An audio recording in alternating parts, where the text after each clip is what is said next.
Hi, I'm Reverend Gillian Edwards, your host for Tales from the Reading Room. I'm so thrilled to have a conversation with today's guest, James Hyndman. He's joining me all the way from London, England. I've got my tea, you grab yours. Let's get cozy and learn more about this medium's journey.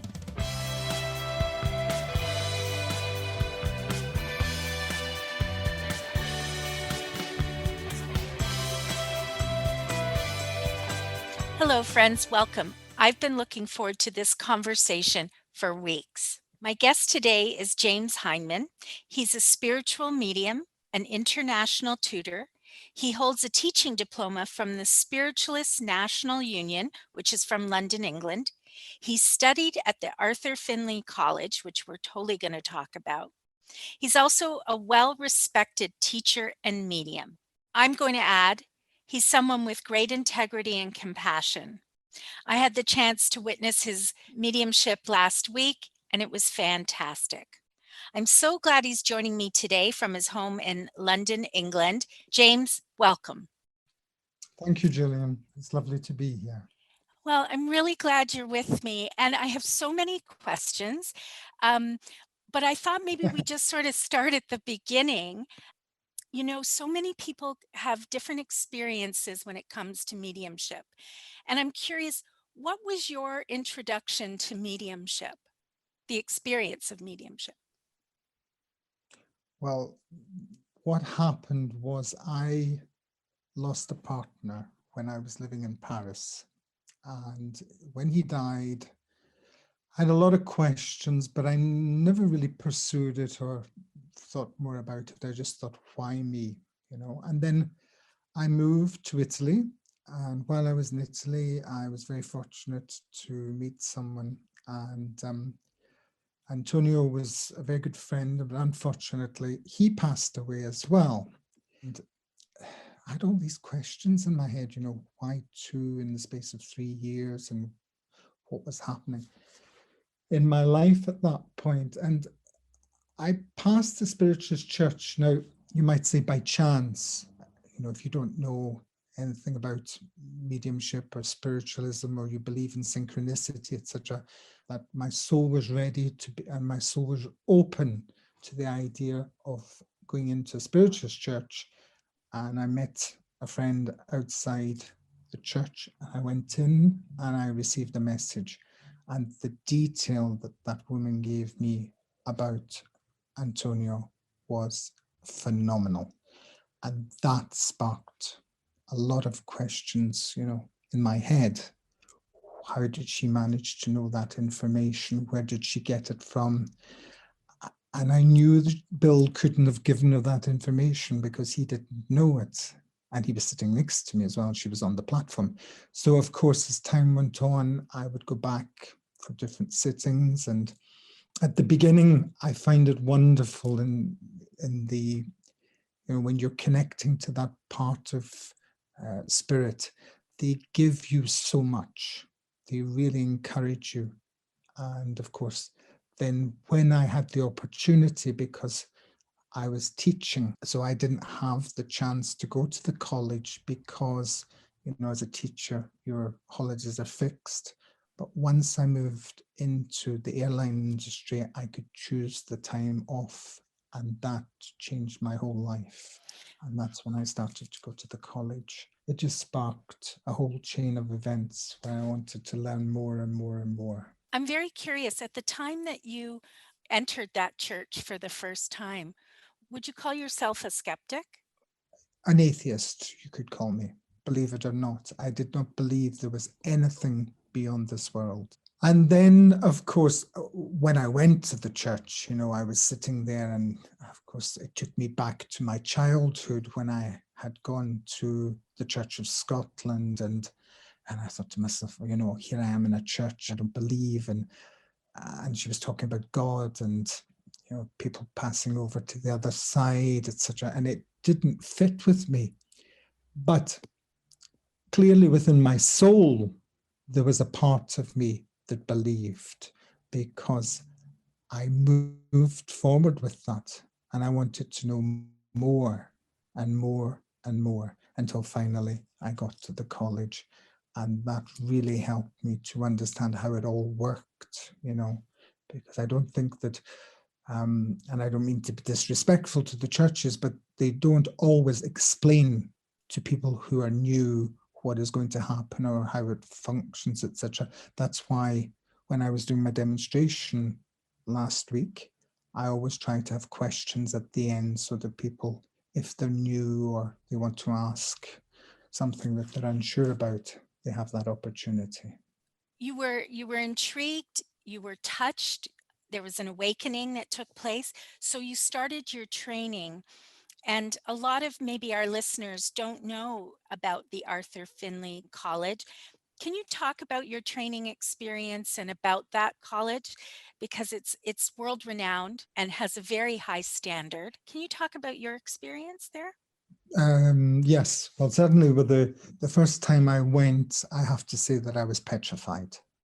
I wasn't sure what was going to happen, or was I going to see people at night, or so I was very, very confused. But I was very fortunate that when I went, there was a beginner's course, and so I went right in, and they explained the difference between a psychic and a medium.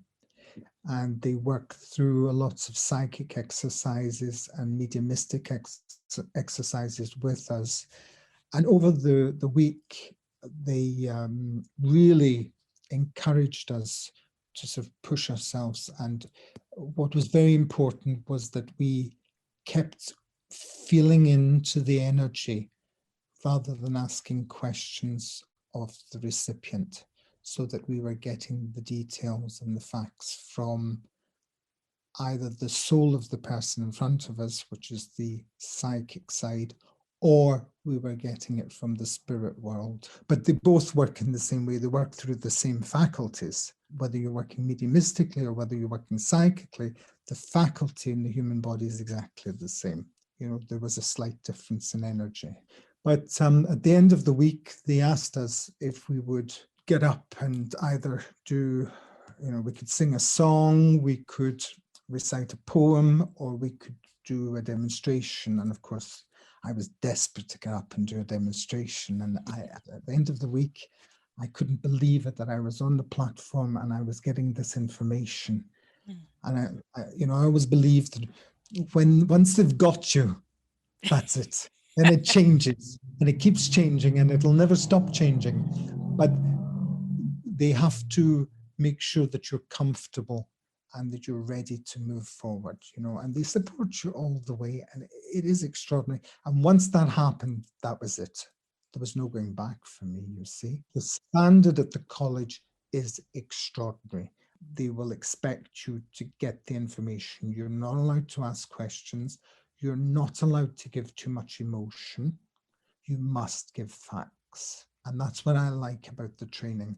You have to describe the room or the house or the job or the accident, or you have to be able to go in to tell a short story about the person's life. Then by all means, you can move on to the emotion and the reason why they have come. You have to learn to hold the power. It's kind of hard to describe, but how would you describe being in the power? Because there's people maybe listening who have no idea. Basically, what happens is there's a shift of consciousness. So you move from this world, and basically, when you're doing a demonstration, for example, there's maybe 100 people, 150 people there, you see them, but you don't see them.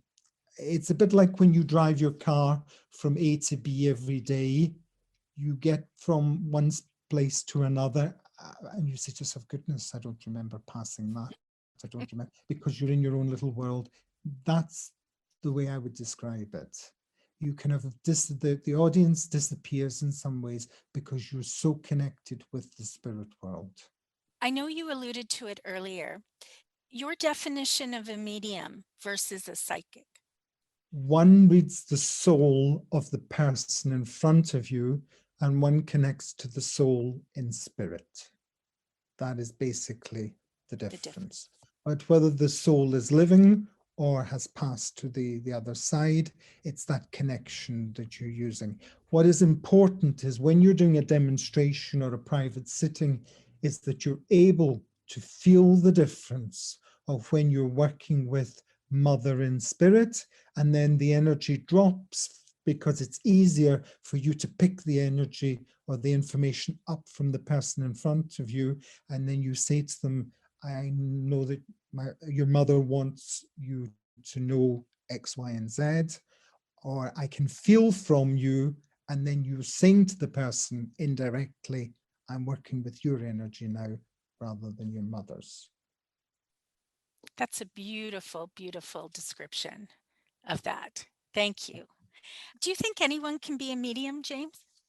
I believe that everyone will have a mediumistic moment in their life. And that's a quote that I received from one of my mentors, Mavis Patilla. She is an extraordinary medium. I loved when she said that because, I don't see it as a gift. I see it as an ability. I believe that we've all got an ability. I see it like baking a cake. Some of us can bake a cake better than others. We've all got things that we can do well. And I would say that, there are people out there that don't realize it, but could do it. It frightens a lot of people. That is why education is so important. I feel that there's a lack of education in the world today. I don't understand it because we have, internet and all the different forms of different platforms that we can use. But when you look at the mediums of old, the standard of their mediumship was extraordinary. Absolutely. The details that they could give. If you looked at Bertha Harris, she would give sittings to royalty and to scientists and to politicians, and she was spot on. It's an old, what would you call it? An art. Like you said, not a gift, an ability. It's an ability, but I believe that everyone can do. We all have psychic moments. Mm. We all have them. You walk into a room, you feel the chill in the air, or you feel the fun and the happiness. So we've all got that. That's the psychic side. But I do believe because it works through our imagination, there will be moments where people will say, oh, that's just my imagination. I was thinking of my mother, or I was thinking of my son that passed. And yet there'll be moments where the spirit world, they're desperate to come through and talk, and they want to come through and communicate. Now, not all of them. Some of them never come back because they don't have to. I see a bit like a telephone. If you want to pick the telephone up and call someone, you can do. And then will you answer? That's the question. And I know you've done a lot of work around the world, and you've done public and private readings and public demonstrations. Have you ever had an experience where you're just in awe? Many, many, many, many. One of them that I found that stands out was that I was invited to go and work in Adelaide. And I have a cousin that lives in Adelaide. And of course, I thought, well, I'll surprise them rather than phone my aunt and get the address. She lives in Glasgow. And so I said, right, okay. I was working away, and I took the directory and I found the name. And I said, right, I'll go on Sunday afternoon and surprise them. So on Friday evening, I was doing a demonstration at the church in Adelaide, and I had a lady, and I knew she was from the UK. I knew that I was looking for someone that worked in a hospital, and I wanted to connect to that person, the recipient in the room. No one spoke at the beginning, and then finally, this lady at the back said, I can understand everything you said. And at that point, she spoke in this broad Glaswegian accent. And anyway, I gave her the information. That was fine. And at the end, she came down and she said to me, Jim, can I have a word with you? And I said, yes, of course. She says, I believe I'm your cousin's wife. And I said, oh, I was going to come and surprise you.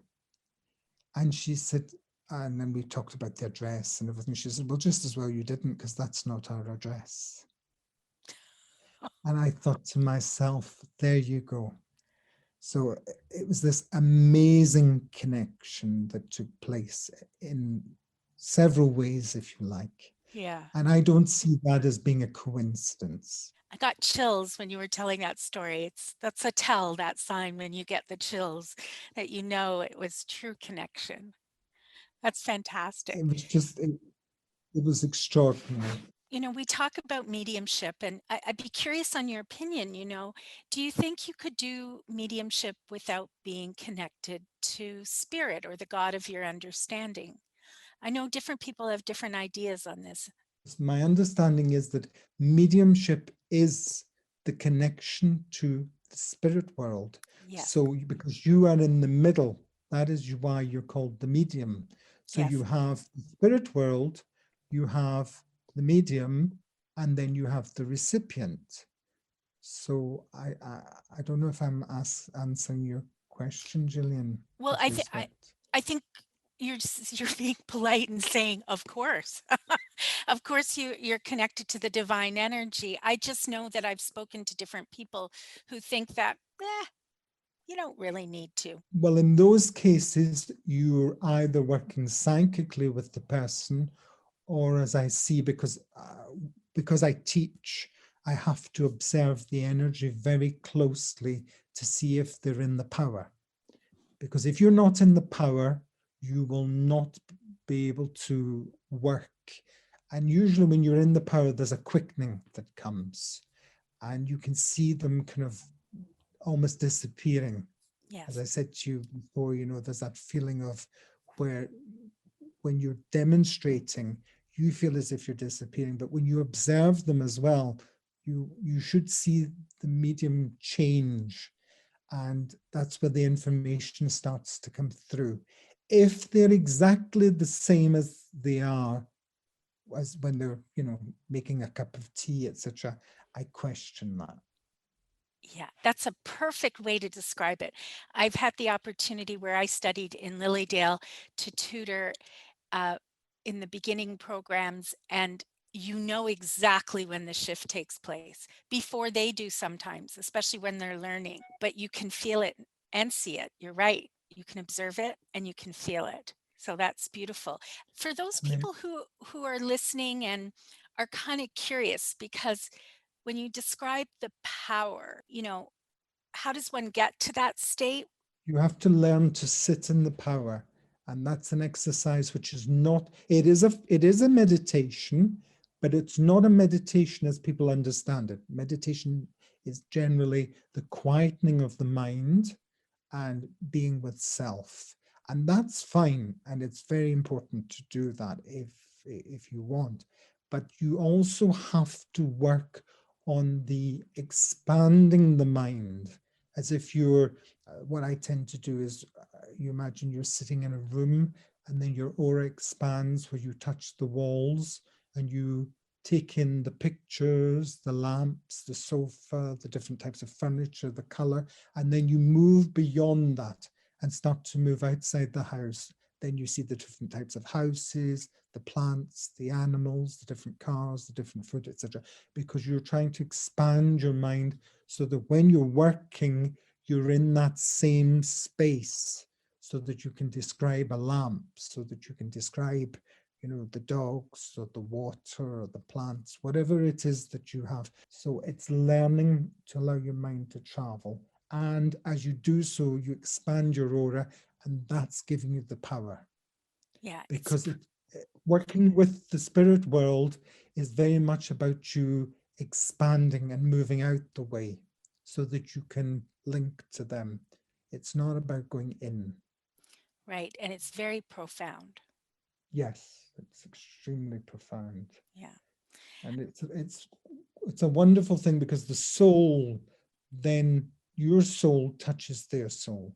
yeah, And that's when the two connect together, and then you're able to blend and give that information to the person who is sitting waiting for the loved one to come through. Now, there's no guarantee that the loved one will come through, but you know, you can do your best to try and help them with that. You spoke earlier about, being a student at Arthur Findlay when we were talking earlier, and sort of how um, you start you start your experience as a medium, and you're constantly your mediumship is constantly changing and growing the more you work with spirit.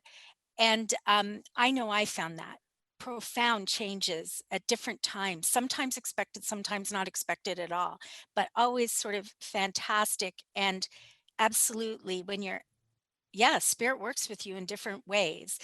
And what's been your most, sort of powerful experience in that way, when giving a reading or when doing a public demonstration, and you notice the shift, like all of a sudden you're doing something different? That's where the trust comes in with the Mm, spirit world. yeah. I have to say, I was in New Zealand, I was on the platform, and all of a sudden I knew I had a carpenter, but the energy was different to how it normally is when I have the carpenter in spirit. And something said to me, you are going to have to trust. And so I put it out and I said, I'm looking for the carpenter in the audience whose mother is in spirit. And the gentleman put his hand up. And that actually happened with the incident with my cousin, where I was struggling very much with, do I have a nurse or do I have a doctor? And is the doctor in spirit, or do I have a nurse or a doctor in the room? And because I was unsure at the beginning with that, what I had to trust that I was going to the room, and I said, I'm looking for someone who works in a hospital, because I was unsure of where I was with which department I was actually in. But I knew I was in a hospital. And as it turned out, it was correct. So it's learning to trust.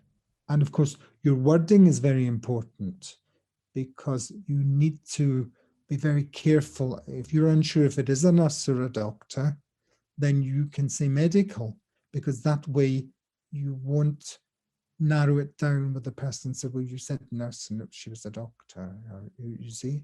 And in I fact, if I may, sorry, I was just going to give you an example that happened the other day. There's a beautiful rose bowl that sits on the table, and I looked at it and I knew that I wanted what I felt was a bowl. So I kept saying a bowl, and this lady said, I can take it, but it's a vase. Well, of course, if I'd realized that the rose bowl was actually a vase, then I would have, but I had just slightly misinterpreted. And you see, and that's why I had the gap where no one would take it until finally, and then after that, it's okay. So it's very important how you word things as well. It's true, and I think, we're pulling back the curtain a bit here, but I think one of the things that people don't realize is that, you know, a medium is doing several things at once, communicating out loud to the audience, connected to spirit, and asking questions to move the story along, or to, as you just described, filter or discover more, right? If that trust, you can say, I need more, or what does this mean, or show me more. People don't always know that you're kind of doing at least three things at once. Yeah, I don't ask of the spirit world anymore. I just let them tell their story. I don't ever go back to them and say, you know, okay, I need more, etc., because I felt that that always broke the chain, because you start to demand of the spirit world. And when Mm. you demand of them, it won't work. Whereas if you, and I'm going back to situations where I did a sitting not that long ago, and I said to the young lady, I have two dogs and I have a gentleman, and I described where he would walk, etc. And she said, no. So I said, I'm going to just have to park that for the moment. And I went on with the sitting. That was fine. And then it came to the point where her father had had this rift with a younger gentleman. And she said, yes, that's correct. And Mm. I know it was quite poignant for her. And I said, you understand what the two dogs, the park, the lake, and the trees fit in there? And she said, she laughed and she said, yes. Yeah. And so if you allow it, if you allow the spirit to talk to you and you allow them to flow through you, if you start asking them for this and that, it will become disjointed.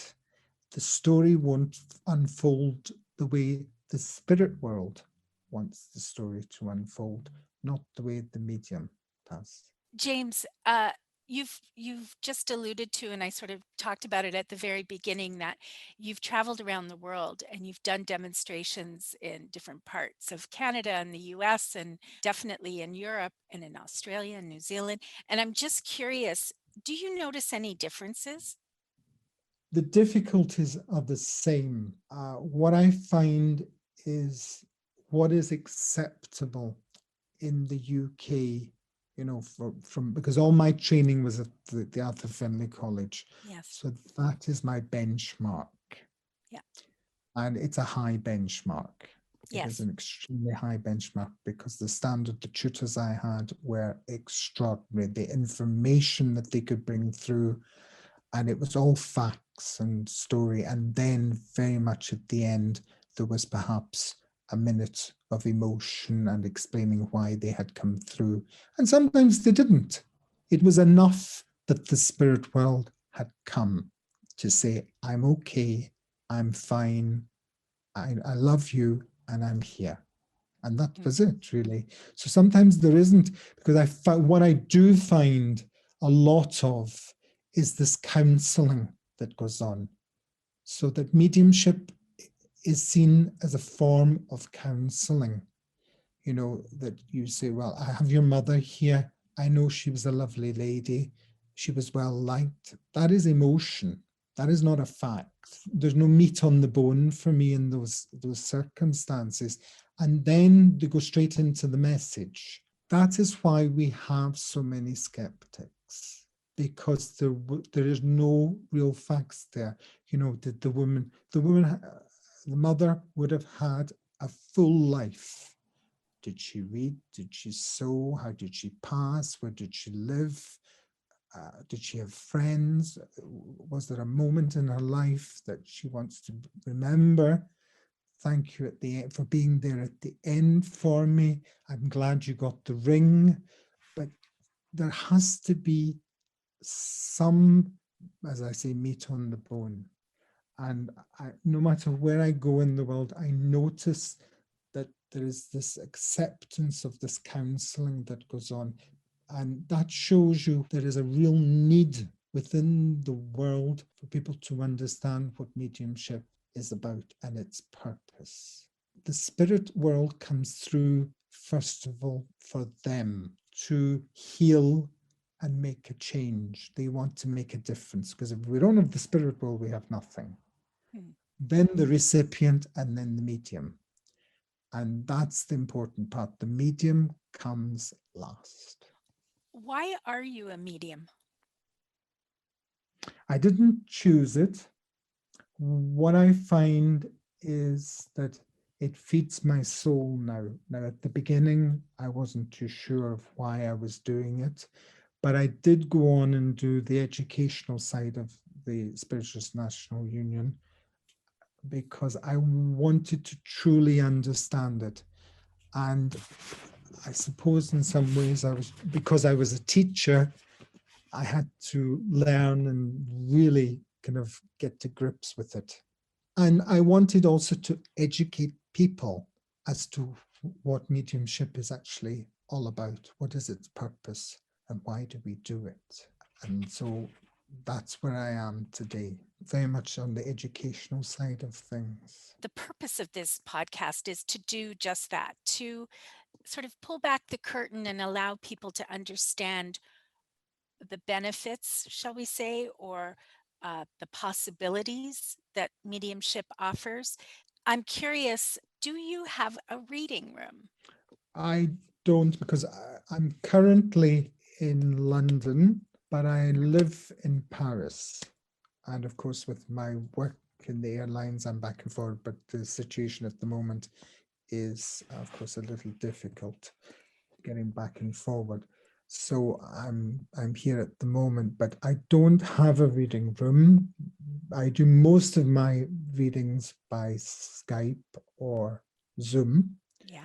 and so I don't really need one. Yeah. I would say that my clients are based in Canada, US, New Zealand, and Australia. So the reading room wouldn't really be much use to me. Who would you recommend goes and sees a medium?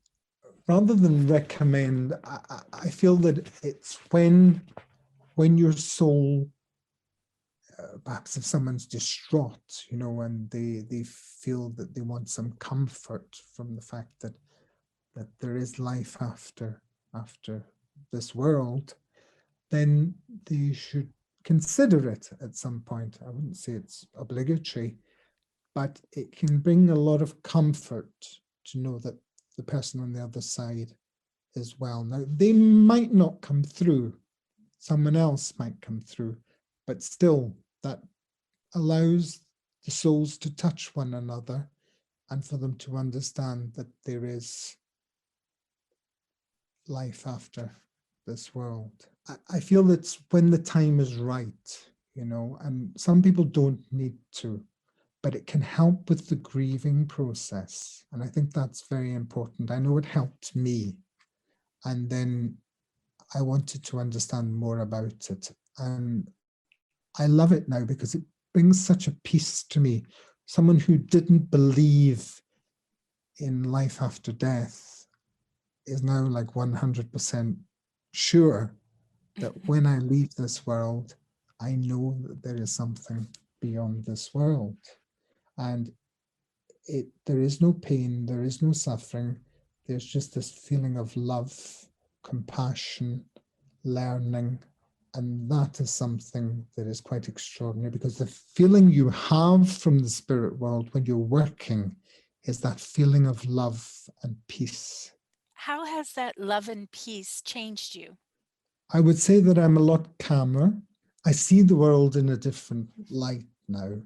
Sometimes I don't feel that I fit into this world in the sort of normal way of, the car, two children, partner, etc. Because I'm always hopping around the world, and particularly the current situation, with the pandemic that we have. I just feel that I look at it and I say to myself, there is a reason for this, and hopefully one day we will understand it. We may have to wait till we go to the other side, and then we see things in a different light. But I always believe that even in these moments of darkness, there will be light. I see things in a very positive way now.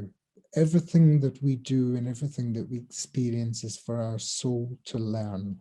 Yeah. Have you ever experienced phenomenon? I have not been fortunate enough to see ectoplasm.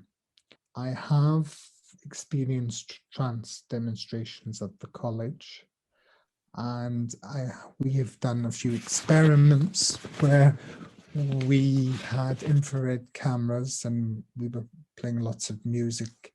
And then when we played it back on the screen, we could see these little balls of light shooting across the room. And if you looked very closely inside the balls of light, there were actual faces. And so those are I love all of these little experiments that you can do. I had a friend in New Zealand. She was a brilliant artist. And so I said to her, would you like to work with me? And she was petrified, but I managed to get her on the platform, and she sat at the back. And I said, I took her into the back room, and we sat, and I said, right, do I have a man or a woman? And she said, there's a man with you. And I said, right, that's correct. Can you tell me if he's old or young? She said, he's old. I said, right, fine. I said, right, now I'm connecting to someone else. Who have I got? And she said, it's a woman. She's middle-aged. I said, that's correct. I said, that's what you're going to do, but you're going to draw the picture. So you're able to connect to me. So at that point, she was drawing away, and a lot of the pictures were taken, which was, I love that sort of stuff, where we try different things and we kind of think out of the box. So had she had training before, or she was just a long-time artist? She was an artist, but her mother runs the spiritualist church in one of the churches in New Zealand. And so she had a very good understanding of it, but she had never, actually got up and done a demonstration or given a sitting, but she could link. I knew she could link. I knew she could. And I wouldn't have asked her to do it if I hadn't seen the potential within her. And that was extraordinary. And one time I got her to draw in New Zealand while I was demonstrating in London. And then I sent the pictures out, and that was great as well, I'm sure people would love that. Because the spirit world doesn't, you see, people will say, oh, I've got to be in the same room as you when you're doing the sitting. No, because if you read the Fox sisters, you'll realize that in their book, the sisters were separated, but Charles C. Rosner was continuing to speak to both of them, and they were in two different households. Yeah. So, the spirit world doesn't have that physical disability, if you like, where, we can only be in one place at one time. They can jump from one place to another. It can be two places at the one time. Just because we are talking and people are listening and thinking and probably intrigued by mediumship, and I'm wondering if you have any other stories, not revealing any names or anything, but of an experience in a reading room. Sometimes people come in who are skeptical, and I can think of times where, at least two in my personal experience, where someone comes in and they're literally not even, they're curious, but they don't want to give anything away. I remember one time a woman sat the other way, her arms were crossed, her legs were crossed. The only thing that sort of moved was her head when I started the reading. And by the end, she completely had turned around and was engaged. And, because it was affirming, the information was affirming to her.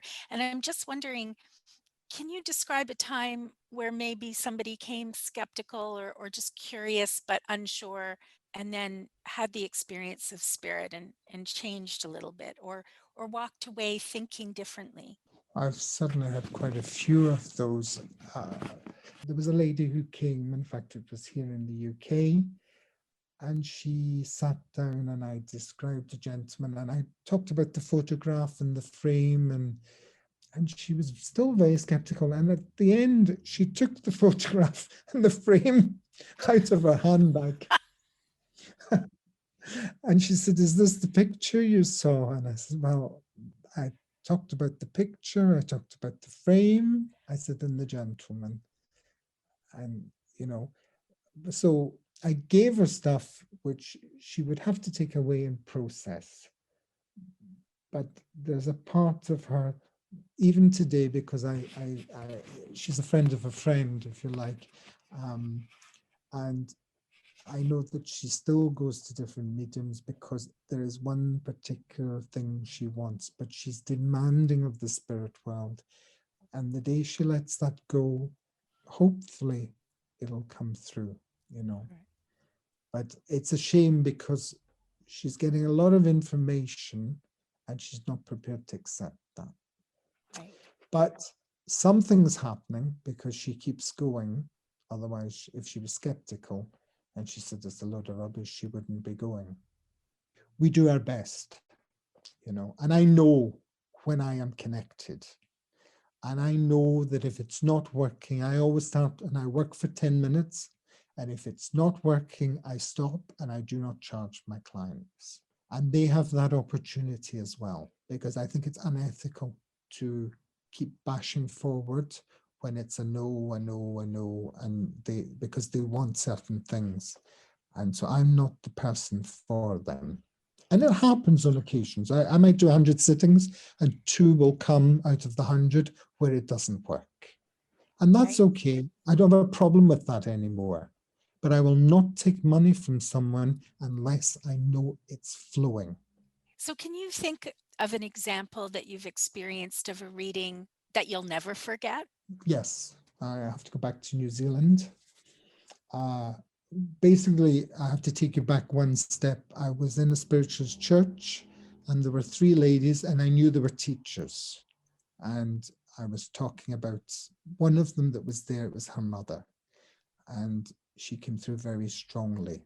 And so they decided to come for, each of them came for private sitting. And the lady that came, there were two young ones and there was a lady who was a little bit older. And so when she sat down and I started, and I could see the school, and I started to see there's a new school being built.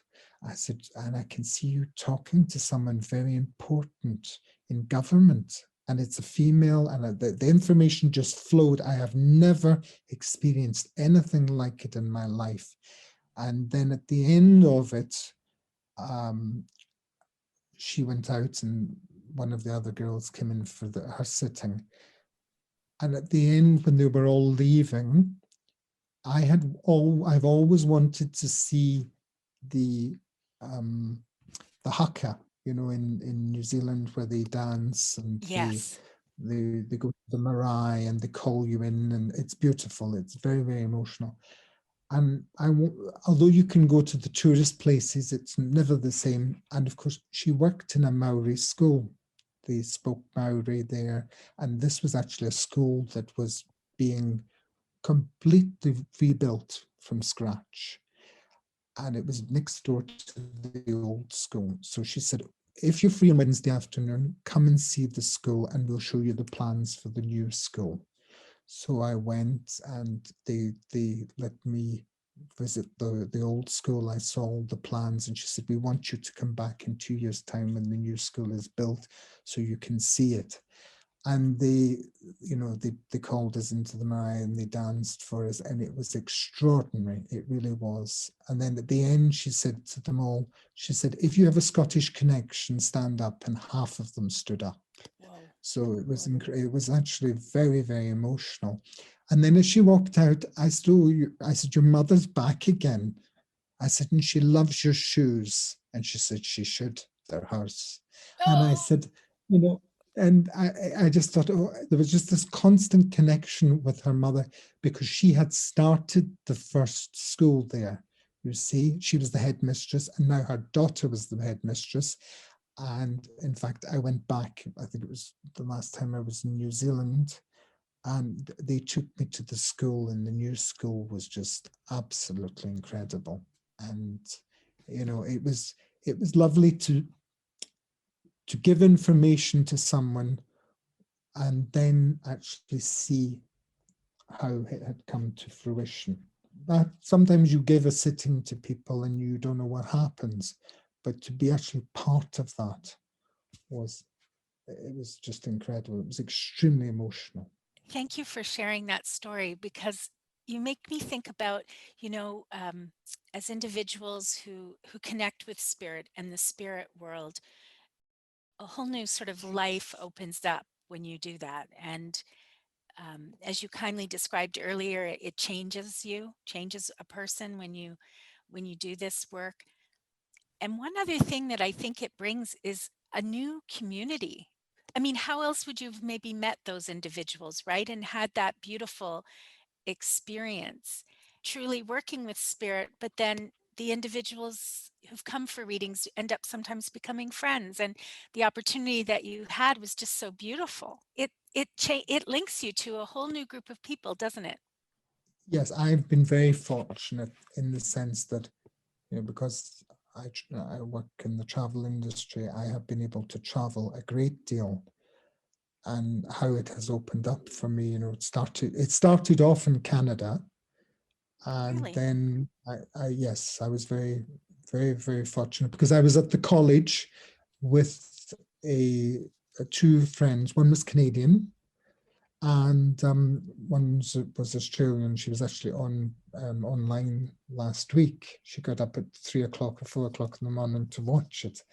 So I went to Canada just after I had been at the college, and I was staying with friends, and then we just asked around if there was a possibility for me to do a demonstration, and there was nothing at the time. And then suddenly one church popped up, then another one popped up, and then another one popped up. Well, the first one I went to, and Barbara Leonard, God bless her, she has passed now, but I will be eternally grateful to her, because I went and I did a demonstration, and at the end of it, she said to me, "I have a question for you, Jim." She said, "When will you come and teach?" And I said, "Oh, next year." And I said, "Oh my goodness, I haven't taught this." And I had a panic moment. I thought, where did that come from? But the time was right, and I was a school teacher, so preparation and everything was fine for me. And I had enough, because I had studied at the college and I had gone into the educational side. And we haven't really talked about the different workbooks within the SNU, but there's lots of written work that you have to do before you can sit your certificate and before you can sit your diploma. For the diploma, I've written probably somewhere about 125,000 words. So that side of things is I had been doing a lot of writing, so I had plenty of material.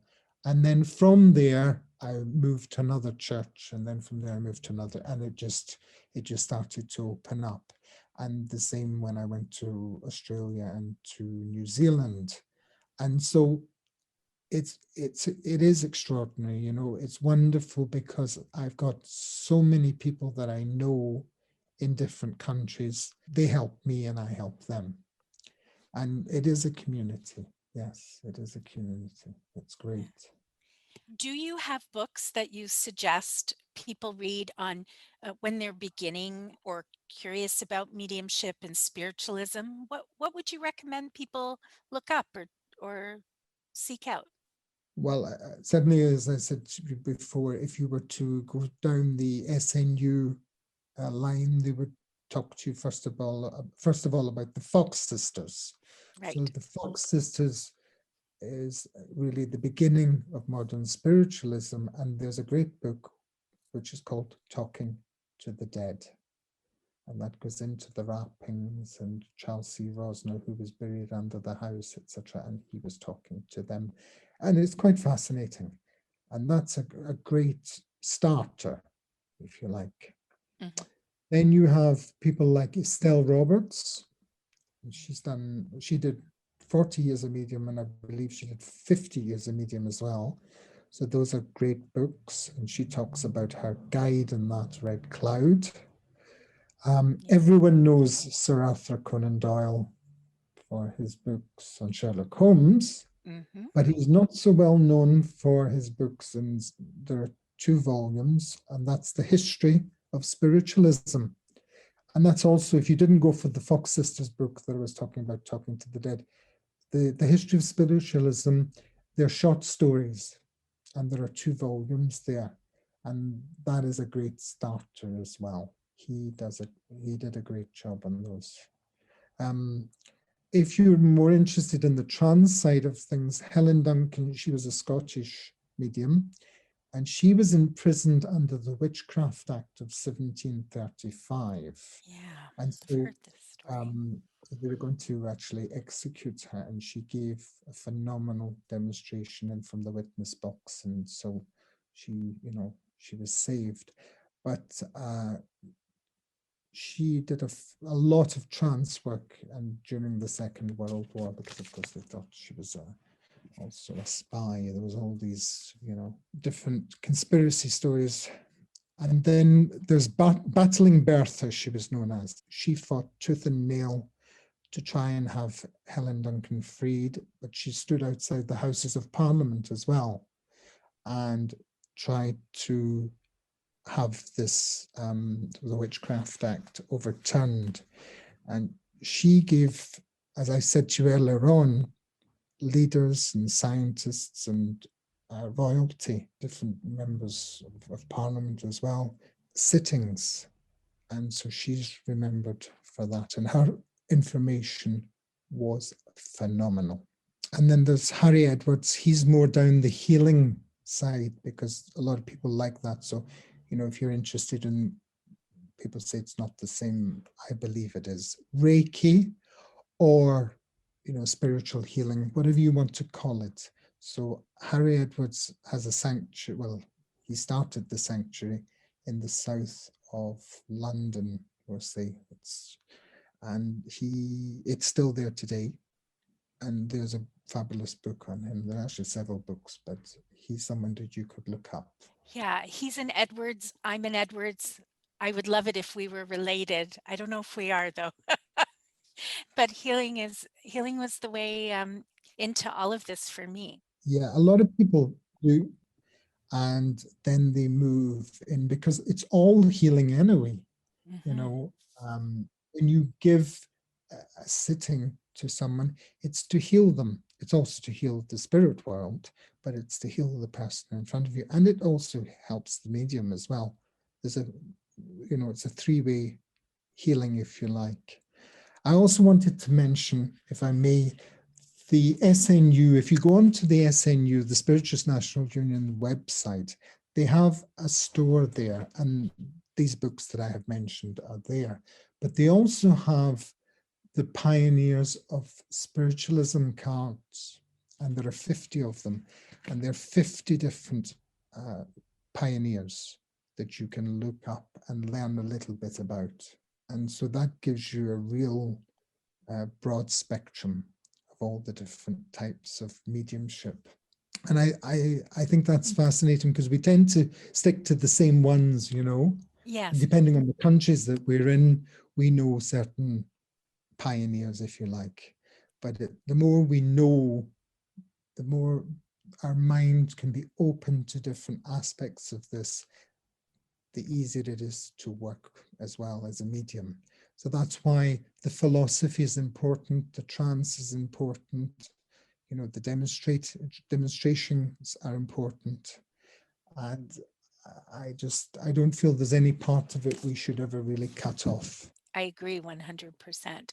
I'm just thinking, I'm so grateful for our conversation today. And I was just thinking back, and I don't know, maybe 3 years now, two. We met very briefly in Lilydale. You were there for something, and I was there for a brief time, and we were introduced in amongst group. And I knew you by reputation, good reputation there, James, and lots of friends and acquaintances had always lovely things to say about you. And not only as a teacher and a medium, but a person as well. And I am so grateful that you took the time out of your day to talk to me. Um, and so clear and succinct in your explanations. And I'm so grateful because I think when people listen to your description of things, I feel that they're going to come away with such a beautiful understanding of mediumship and why one might be curious. I was joking with friends a while back saying, well, you go to the dentist, you go to your doctor, you go to church, you go and get your hair cut. Maybe people should go and visit a medium once in a while, and I thank you for sharing your gift and your time and your stories, because it's the stories, both as you described beautifully as a medium, but also just sharing your experiences demystifies something that is sacred and beautiful. And it's been an absolute pleasure to talk to you. So thank you so much for taking the time today. Thank you very much, Gillian, for allowing me. And I do hope that it sort of pulls back the curtain and people can look at it and say, well, maybe I will go and watch a demonstration, or I will read a book, just try and understand it a little bit more. And it's, because it is part of us. We live and then we pass to the next stage of life.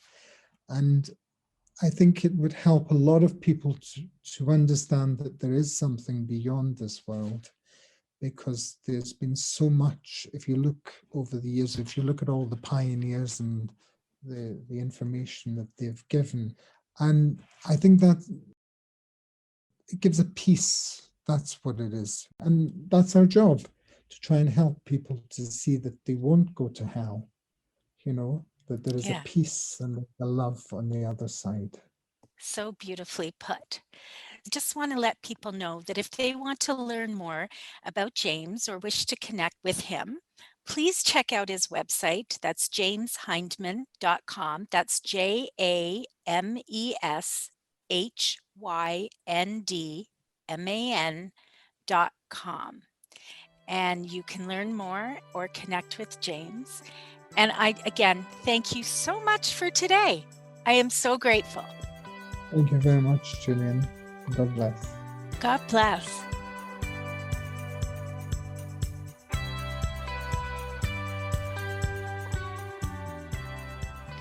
That was an incredible conversation this afternoon. It was such a great experience to have the opportunity to talk to James. He has such a lovely way of describing his work with spirit. And his story, from a skeptical individual to a medium and someone who now teaches mediumship. I just think that's fantastic. And if anything, just James's journey is a really great example of, what spirit can do in your life. And the other thing, I don't know, I find it very interesting, that whole concept of community. Not only the community of people that are also mediums or spiritualists, but also the clients and how they too can change, not only from the experience, but from the friendship that you gain when you do this work. Friends, this concludes our episode. Tales from the Reading Room is produced by Susan Edwards and Katie Balfour, and produced and hosted by me, Reverend Gillian Edwards. Special thanks to our guest James Hyndman, and all the music on this episode was created by purpleplanet.com. That's purple-planet.com. Thanks for listening. See ya!